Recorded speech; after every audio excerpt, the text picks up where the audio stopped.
प्रधानमंत्री नरेंद्र मोदी अपनी जापानी समकक्ष शिगेरू इशिबा के निमंत्रण पर 15वें भारत जापान वार्षिक शिखर सम्मेलन में भाग लेने के लिए 2 दिवसीय जापान दौरे पर हैं। इस यात्रा को भारत के राष्ट्रीय हितों को आगे बढ़ाने का अवसर बताते हुए पीएम मोदी ने कहा कि यह क्षेत्रीय और वैश्विक शांति और सुरक्षा को भी मजबूत करेगा।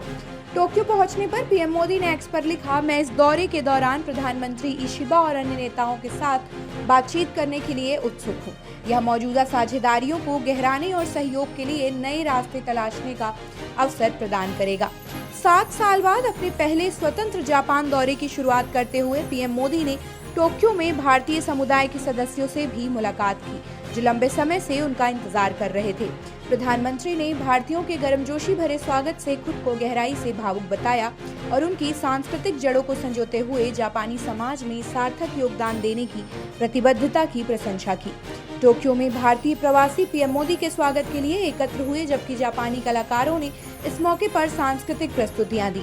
यह शिखर सम्मेलन दोनों देशों के बीच आर्थिक और निवेश साझेदारी को गहरा करने और सांस्कृतिक संबंधों को मजबूत करने पर केंद्रित रहने की उम्मीद है।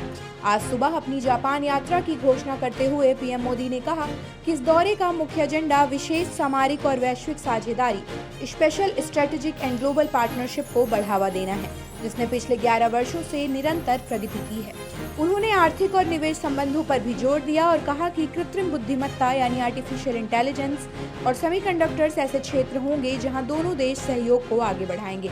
अपने पोस्ट में पीएम मोदी ने लिखा, हम अपने सहयोग को नई ऊंचाइयां देंगे, आर्थिक और निवेश साझेदारी के दायरे और महत्वाकांक्षाओं का विस्तार करेंगे और नई एवं उभरती प्रौद्योगिकियों जिनमें एआई और सेमीकंडक्टर शामिल हैं, उनमें सहयोग को आगे बढ़ाएंगे। यह यात्रा हमारे सभ्यतागत रिश्तों और सांस्कृतिक बंधनों को मजबूत करने का भी अवसर होगी। रिपोर्ट्स के अनुसार पीएम मोदी इस 2 दिवसीय दौरे के दौरान $68 अरब के निवेश समझौते भी हासिल कर सकते हैं। साथ ही सेमीकंडक्टर्स, क्रिटिकल मिनरल्स और एआई पर केंद्रित एक आर्थिक सुरक्षा समझौते पर भी हस्ताक्षर हो सकते हैं। पहले ये भी रिपोर्ट किया गया था कि भारत और जापान अगली पीढ़ी की E10 शिंकानसेन बुलेट ट्रेन के भारत में निर्माण पर एक समझौते पर हस्ताक्षर कर सकते हैं। इस संबंध में घोषणा पीएम मोदी की इस यात्रा के दौरान होने की संभावना है।